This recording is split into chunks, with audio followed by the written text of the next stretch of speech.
second. Alright. You ready? There you are. What is that? You guys see that? Is that an unidentified flying object over there? Do you guys see that?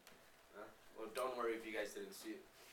UFOs accelerate at an acceleration that humans could not survive.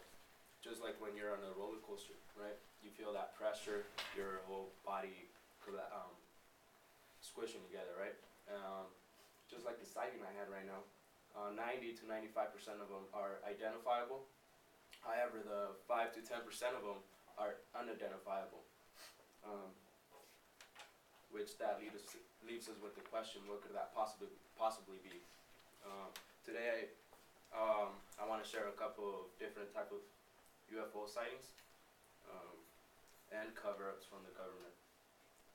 First, we have sightings that take us back to the Renaissance art, and also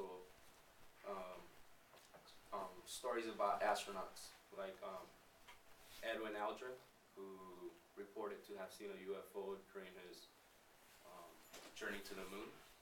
Lastly, I'll be talking about government cover-ups. Let's begin by the Renaissance art.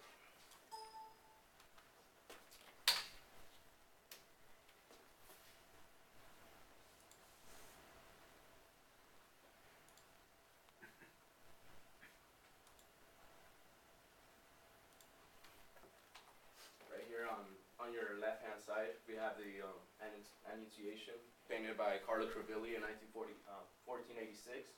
As you can see on the top left-hand side, a disc-shaped looking thing object shining a beam light through the window on top of Mary's head. You can't really see it. There's a light. And also over here we have the Madonna with Saint Giovannino. It was painted in the 15th century. As you can see, behind Mary's left shoulder, we have a unidentified flying object. You know, all these paintings were painted way before the airplane were thought about. And then right here behind Mary, as you can see, there's this guy, and then there's a dog right there looking up at the object, trying to figure out what it is. Just remember that these paintings were painted way before the airplane was thought about. Also, we have astronaut Edwin Aldrin, who reported to have seen a UFO during his journey to the moon. He was afraid to report his sighting about the UFO because he was afraid that the mission control would have canceled the trip to the moon.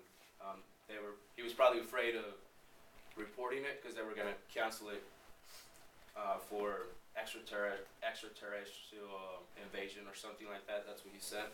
And also we have, in December 1965, James Lovell and Frank Borman, who reported to have seen a UFO during their second orbit of their record-breaking 14-day on orbit. However, many of us question ourselves, if the government knows about this, how come they don't tell us, right? Just like in 1947, Roswell in New Mexico, the incident of Roswell in 1947, there was civilian witnesses who reported to have seen a UFO crash, but the government did not give any evidence about it since they're the ones who take care of it. The government reported to have that it was a water balloon or a radar tracking balloon. Also, we have Area 51, who is the most famous non-existent area, that is in Las Vegas, Nevada. It's so secretive that workers do not even work there. What I mean by that is that they don't have files about them. They they fly them in there. They fly them from airplanes that do not have any brand, like like Alaska Airlines. They're just plain. Um,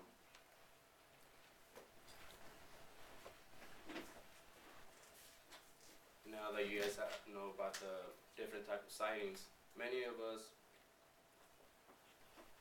there are many type of sightings, as you know, art, astronauts who have been on space, and government cover-ups. Just because you see a unidentified flying object doesn't mean that it's going to be an extraterrestrial thing. Since 90 to 95% of them are identifiable. It's just the 5 to 10% of them that are unidentifiable.